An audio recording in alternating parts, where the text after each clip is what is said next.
자, 이번 시간에는 지금까지 배웠던 인코텀즈 2020의 주요 내용을 적으면서 선생님하고 정리해 보려고 해요. 안녕하세요. 한번 적으면서 시작해 보도록 할게요.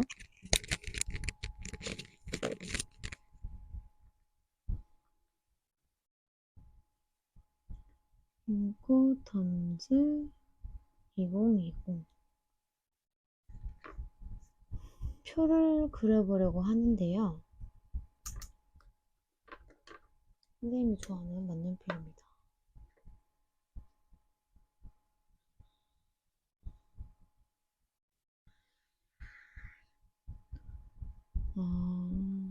선생님이 지난 시간에 표를 그릴 때 두 가지 비용과 위험 분기점에 대해서 나눴었죠? 이번에도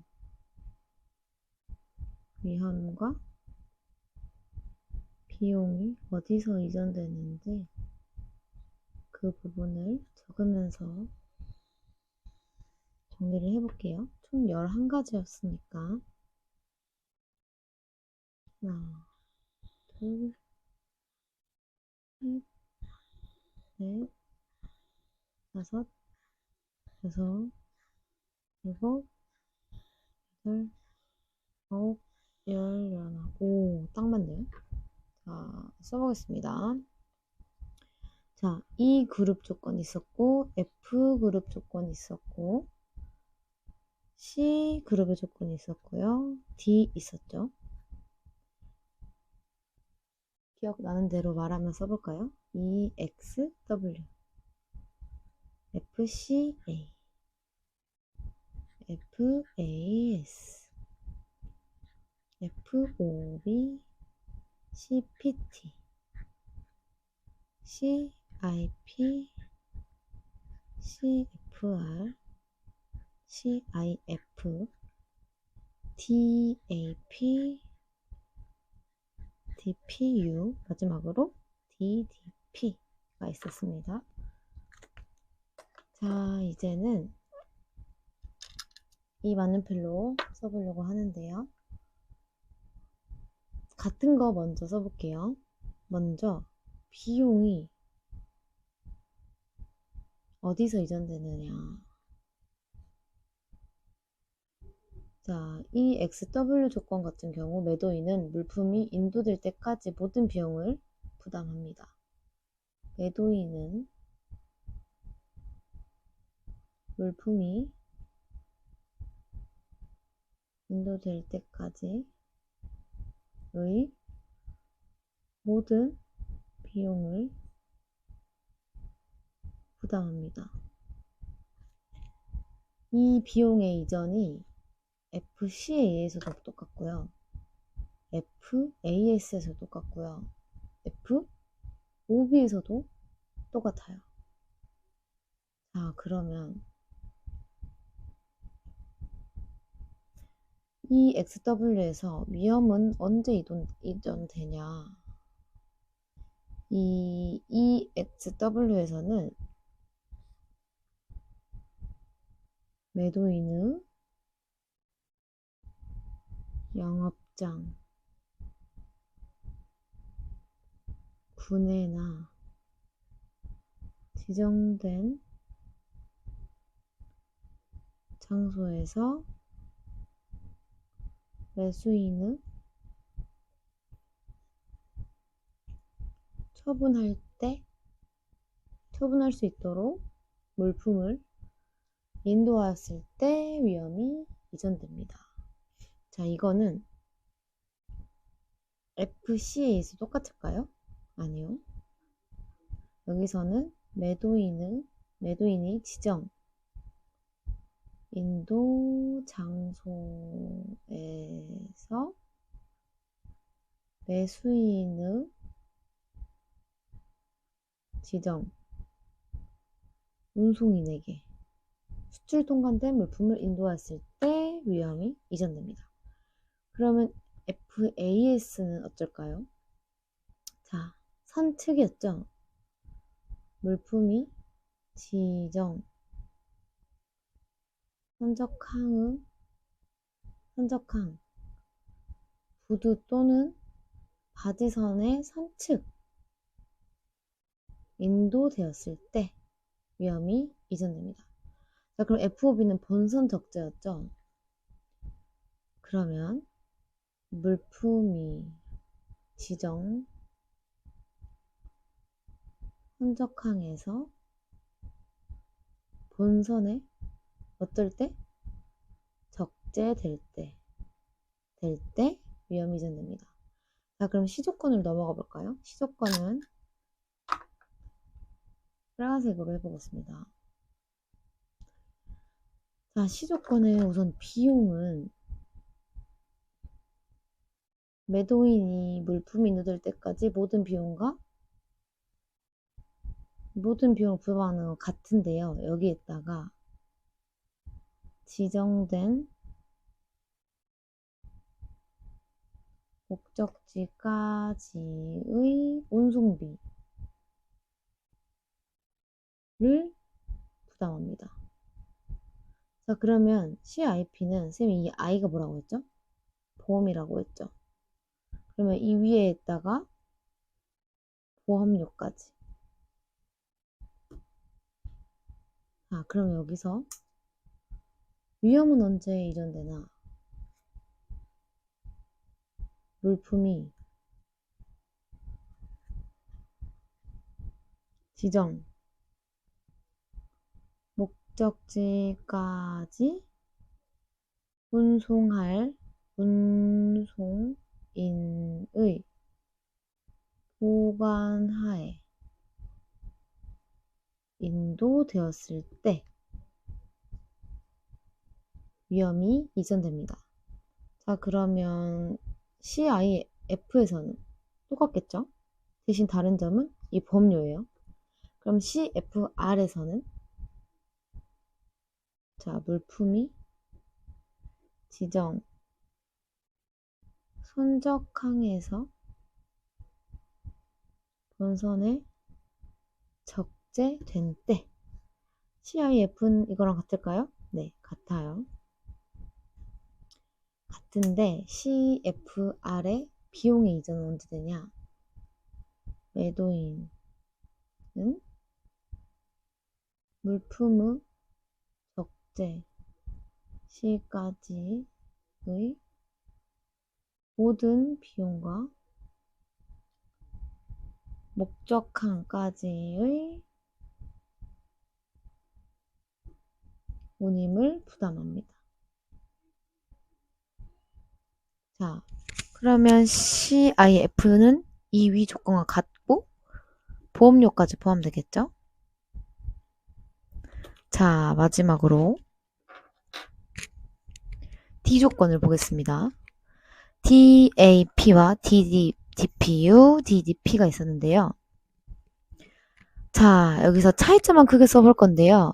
DDP, DPU, DDP 모두 delivered죠. delivered at place, delivered at place, unloaded, delivered, duty paid. 즉, 물품이 수입 통관이 되냐 안 되냐에 따라서 다르고 지정 목적지에서 양화하냐 안 하냐에 따라 다른데요.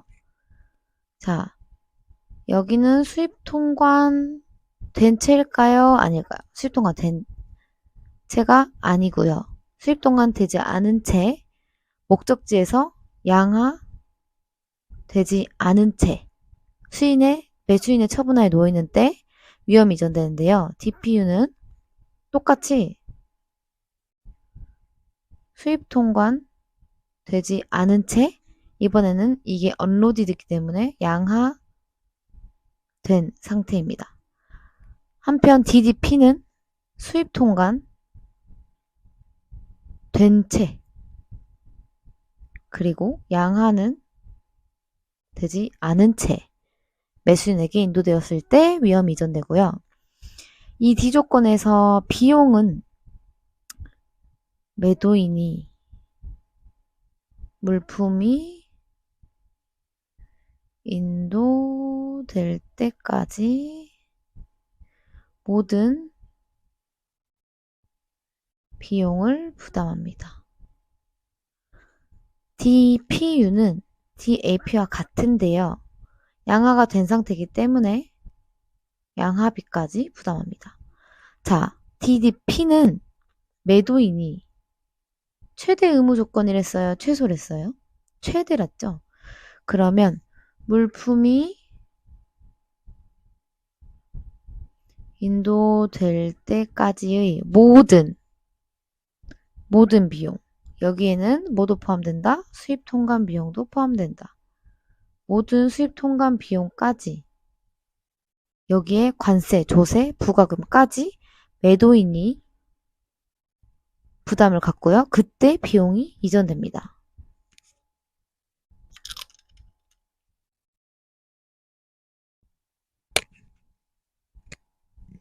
선생님이 이렇게 정리를 했지만 자기만의 방식대로 여러분도 한번 정리를 해봤으면 좋겠습니다.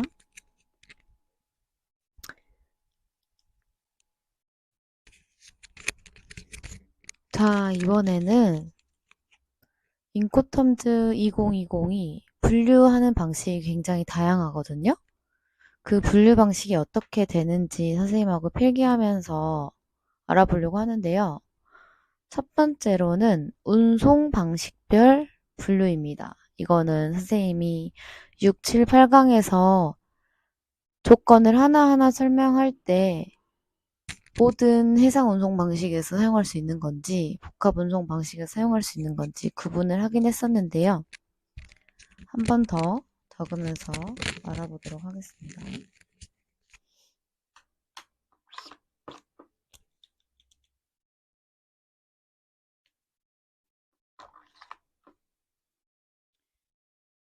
첫 번째로 운송 방식별 분류입니다.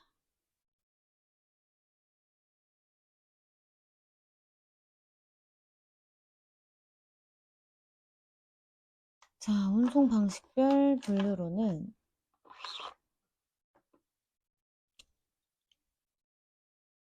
운송 방식에 관계없이 모든 방식에서 사용할 수 있는 조건들이 있고요.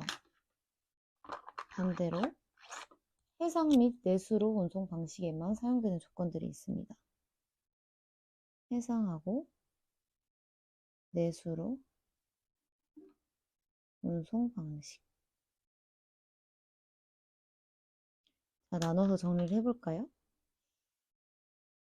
총 11가지 조건이 있었으니까 11가지가 들어가야겠죠. 자, 먼저 해상이나 내수로라고 하면 조건 중에 바다가 그려진 조건을 생각하면 돼요. 첫 번째로 생각나는 거는 F, A, S. 그 다음에 본선 인도 방식인 FO, B. 그 다음 C, F, R. 마지막으로 C, I, F 조건입니다. 쌤 반대로 적어버렸네요. FAS, FOB, CFR, CIF입니다. 자, 그럼 모든 방식에 사용할 수 있는 방식은 이 네 가지를 뺀 나머지겠죠? EX, W, F, CA, C, PT, CIP, C, FR, CIF, 그 다음에 D 조건 세 가지, DAP, DPU, 마지막 DDP입니다. 자, 두 번째로는 어떻게 분류해 볼까요? 운송비와 운임 부담자 별로 분류해 보겠습니다. 먼저 이번에는 이 색 말고 초록색과 주황색으로 해보겠습니다.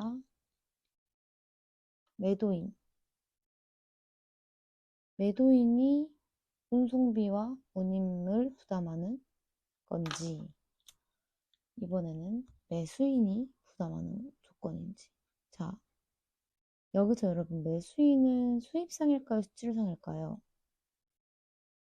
매수인, 수입상이겠죠? 그럼 매도인은 수입상일까요? 수출상일까요? 수출상이겠죠? 자, 나눠보도록 하겠습니다.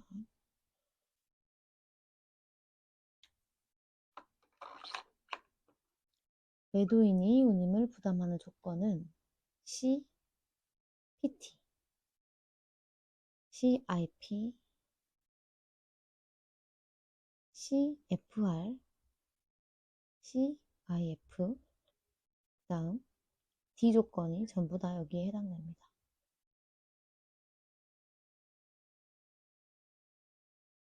자, 그러면 매수인이 운임을 부담하는 조건은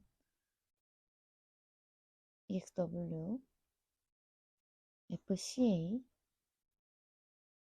FAS, 잘못 적었네요. FAS, 그 다음에 FOB 이렇게 해당됩니다.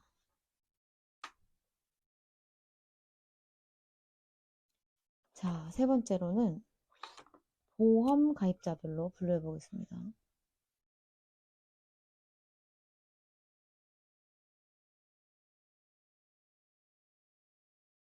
여기도 마찬가지로 매도인이 부보해야 하는 조건인지 매수인이 부보해야 하는 조건인지 자, 생각해 보도록 합시다. 자, 먼저 매도인, 즉 수출상이 부보해야 하는 조건은 뭐가 있을까요? 우리 인슈어런스가 들어갔던 조건, 두 조건이 여기에 해당되는데요. CIP와 CIF 조건이었죠. 그 다음 D 조건이 여기에 해당됩니다. DAP와 DPU, 마지막 DDP까지. 자, 그럼 매수인이 부보를 해야 하는 조건은 나머지가 해당되겠죠? EXW, FCA, FAS, FOB. 그 다음에 시조건 두 가지, CPT와 CFR이 해당됩니다. 여기서 주의할 점은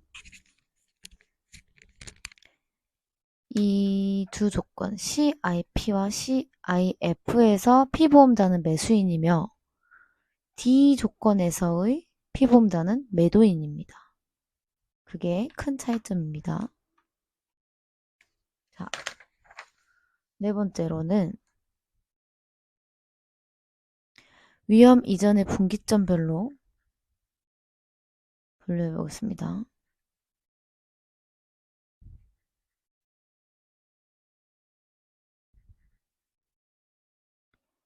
여기도 매도인의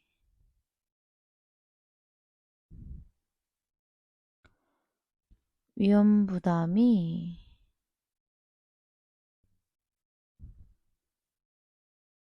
수출지, 이걸 다른 말로 적출지라고 하거든요. 적출지, 수출지에서 종료되는 조건과 이번에는 같은 매도인인데 매도인의 위험 부담이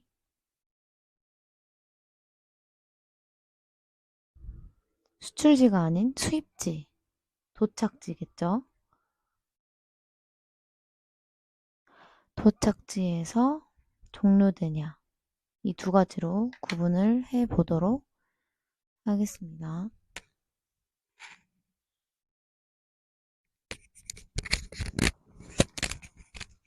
자, 매도인의 위험 부담이 도착지까지 가려면 우리가 배운 조건 중에 맥딜리버리에 D가 포함된 조건들이 여기에 해당됩니다. 즉, DAP와 DPU, 마지막으로 DDP 조건이 여기 해당되고요. 나머지 EXW, FCA, FAS, FOB,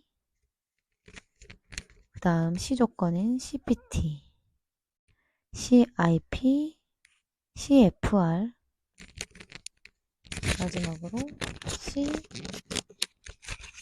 CIF가 여기에 해당됩니다.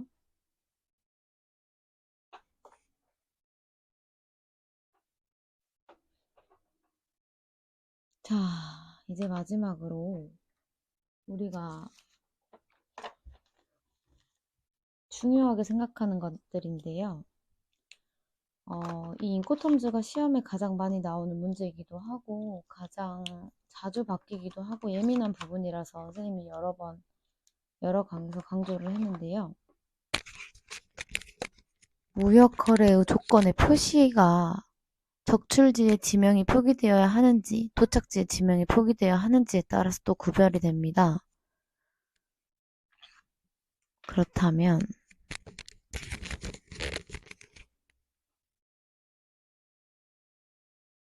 무역거래 조건의 표시가 어떻게 되는지에 따라서 구별해 보도록 합시다. 자, 1번은 적출지가 쌤이 수출지랬어요? 수입지랬어요? 수출지죠. 수출지, 즉 적출지의 지명이 표기되어야 하는 조건. 두 번째로는 도착지, 즉 수입지의 지명이 표기되어야 하는 조건.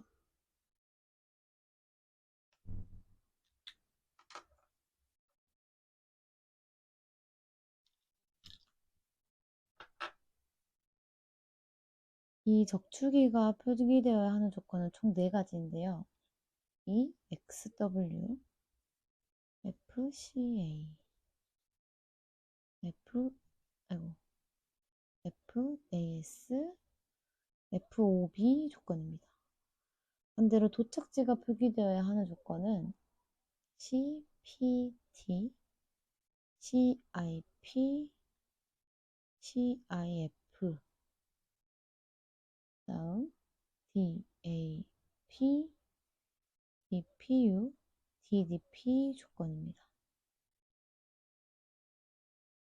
어떻게 표시를 하냐? 예를 들어 EXW 플러스 적출지의 지정 장소를 표시하고요. 이것 또한 마찬가지로 지정 장소를 표시합니다. 그러면 이제 FAS는 여기에다가 지정 선적항을 표시하겠죠?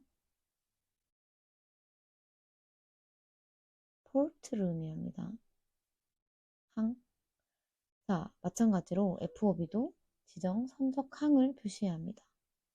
자, 그럼 여기 CPT의 경우는 지정 목적지를 표시합니다.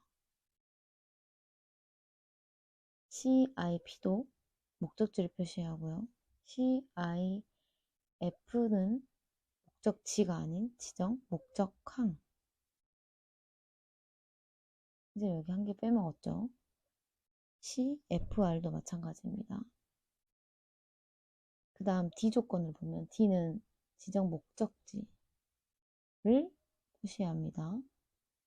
도착지의 지명을 말합니다.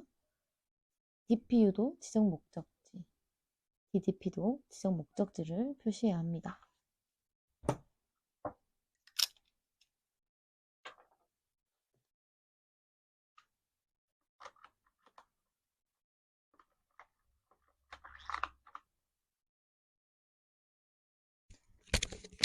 자, 여기까지 인코텀즈를 다양하게 분류해서 선생님하고 조금 더 자세하게 봤는데요. 처음부터 다시 보면서 머릿속으로 정리해 보도록 합시다.